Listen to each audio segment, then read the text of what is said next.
کے تعلق سے عن ابن سیرین قال ان هذا العلم دین فانظروا عمن تأخذون دینکم رواه مسلم۔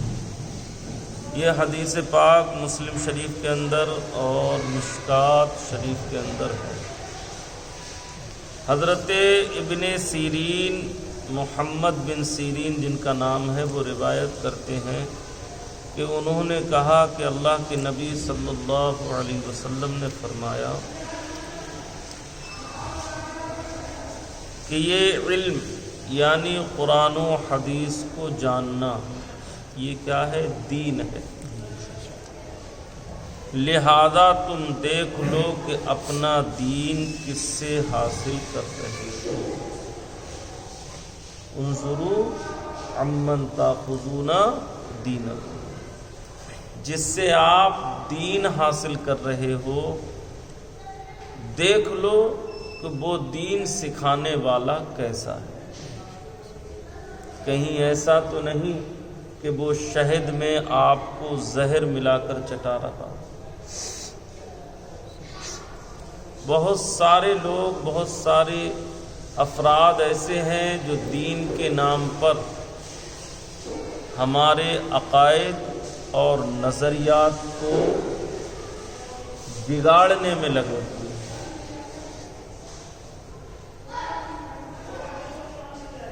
تو کہیں ایسا نہ ہو کہ لوگ آپ سے یہ کہیں کہ یہ قرآن کی آیت ہے، یہ حدیث پاک ہے، اور قرآن اور حدیث کی آڑ لے کر وہ آپ کو گمراہ کریں۔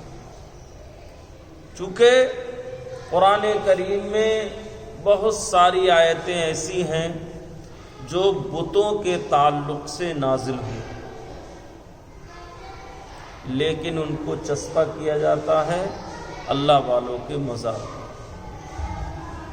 تو اللہ والوں کے مزارات یا معبودان باطلہ،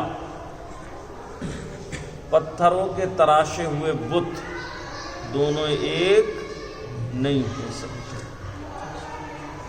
ان کی حیثیت علیحدہ ہے، تراشے ہوئے بتوں کی حیثیت ایک خدا کی حیثیت ہے، ایک معبود کی حیثیت ہے جس کے آگے وہ جھکتے ہیں، پرستش کرتے ہیں، پوجا کرتے ہیں۔ اور مزارات پر اللہ کے نبی صلی اللہ علیہ وسلم نے ہمیں خود حکم دیا ہے، کنتو نہیتکم عن زیارت القبور فزوروها فإنها تزہد فی الدنیا وتذکر فی الآخرہ۔ سرکار نے فرمایا کہ میں نے تمہیں ابتدائے زمانہ میں مزارات، قبروں کی زیارت سے منع کیا تھا، اب میں تمہیں حکم دیتا ہوں فزوروها، کہ قبروں کی زیارت کیا کرو۔ کیوں؟ فإنها تزہد فی الدنیا، اس لیے کہ قبروں کی زیارت کرنا انسان کو دنیا میں پرہیزگار بناتا ہے اور آخرت کی یاد دلاتی ہے۔ جب انسان قبر پہ جاتا ہے یا کسی مزار پہ جائے تو اسے تصور کرنا چاہیے کہ کل تک یہ ہمارے ساتھ تھے، آج یہ منو مٹی کے نیچے ہیں، کل ہم ہوں گے، کچھ لوگ ہمیں آئیں گے دفن کرنے کے لیے۔ تو قبروں کو دیکھ کر انسان کے دل میں اللہ کا خوف پیدا ہونا چاہیے، اللہ کا ڈر پیدا ہونا چاہیے، خشیت الہی پیدا ہونی چاہیے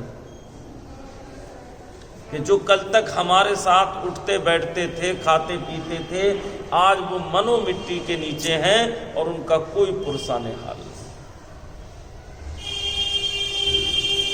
تو قبروں کی زیارت انسان کو دنیا میں پرہیزگار بناتی ہے اور آخرت کی یاد دلاتی ہے۔ تو اللہ کے نبی صلی اللہ تعالی علیہ وسلم نے فرمایا کہ آپ جس سے دین حاصل کر رہے ہو، جس سے دین سیکھ رہے ہو، اس کے عقائد و نظریات دیکھ لو، کہیں ایسا نہ ہو کہ اس کے تو خراب ہوں ہی، وہ دین کے نام پر آپ کے عقیدے اور نظریے کو بھی خراب کر دیں۔ جیسا کہ بہت سارے جتنے بھی فرقہ باطلہ ہیں وہ اپنے اپنے عقائد و نظریات بیان کرتے ہیں۔ کوئی یہ کہتا ہے کہ اللہ جھوٹ بول سکتا ہے، کوئی کہتا ہے نبی کو دیوار کے پیچھے کا علم نہیں، کوئی نبی کو اپنے جیسا بتاتا ہے۔ تو یہ مختلف باتیں ہیں۔ تو ایسے لوگوں سے دین سیکھنا جن کا عقیدہ درست نہ ہو جائز نہیں ہے۔ ان ابی امامہ الباہلی قال ذکر لرسول اللہ صلی اللہ علیہ وسلم رجلان احدهما عابد والآخر عالم فقال رسول اللہ صلی اللہ علیہ وسلم فضل العالم على العابد كفضل على أدناكم ثم قال رسول الله صلى الله عليه وسلم إن الله وملائكته وأهل السماوات والأرض حتى النمل في جحرها وحتى الحوت لا يصلون على معلم الناس الخير رواه ترمذی۔ یہ حدیث پاک ترمذی شریف کے اندر بھی ہے اور مشکات شریف کے اندر۔ حضرت ابو امامہ باہلی رضی اللہ تعالیٰ عنہ سے روایت ہے، انہوں نے کہا کہ نبی کریم صلی اللہ علیہ وسلم کے سامنے دو آدمیوں کا ذکر کیا گیا۔ ایک ان میں سے عابد عبادت گزار تھا اور دوسرا عالم دین تھا۔ سرکار کے سامنے کتنے لوگوں کا ذکر ہوا؟ دو کا۔ ایک کس کا؟ عابد کا، جو عبادت کرتا ہے، جو دن رات سجدے میں پڑا رہتا ہے، اور ایک عالم دین کا۔ تو نبی کریم صلی اللہ علیہ وسلم نے فرمایا کہ عابد پر عالم کی فضیلت ایسی ہے جیسے کہ میری فضیلت تم میں سب سے ادنا درجے کے آدمی پر۔ بات سمجھ میں آئی؟ سرکار کہتے ہیں کہ تم میں جو سب سے ادنا آدمی ہو اس کا اور میرا مقابلہ کرایا جائے تو میری فضیلت اس کے مقابلے میں کتنی زیادہ ہے؟ کوئی اندازہ کر سکتا ہے؟ نہیں کر سکتا۔ تو کہتے ہیں عابد کے مقابلے میں عالم کی فضیلت ایسی ہی ہے جیسی میری فضیلت تم میں سے سب سے ادنا درجے کے آدمی۔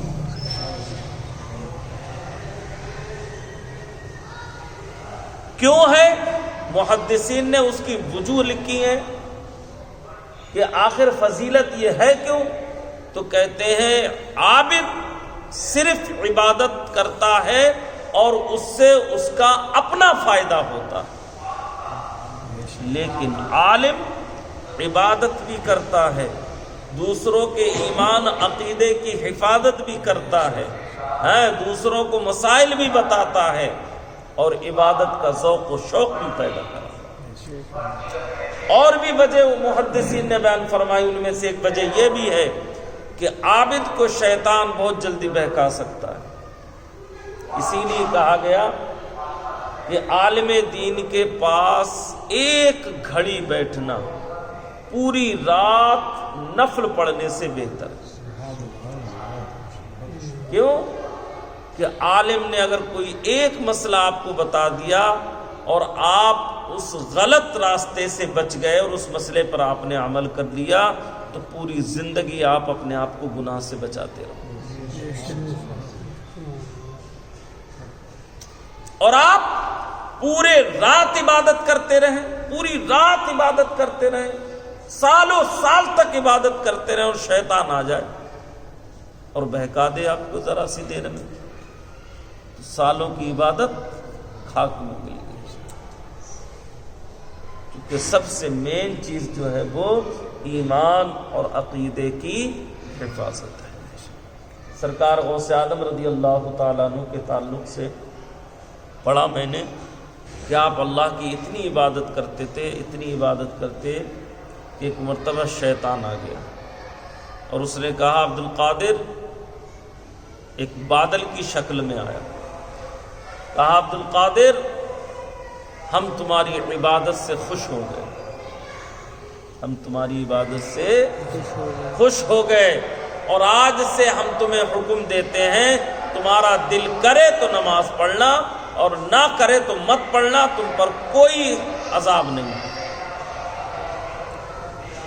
تو سرکار غوث اعظم رضی اللہ تعالیٰ عنہ نے سوچا، غور کیا کہ جب میرے نبی پر نماز معاف نہیں ہوئی تو عبد القادر تیری حیثیت کیا ہے؟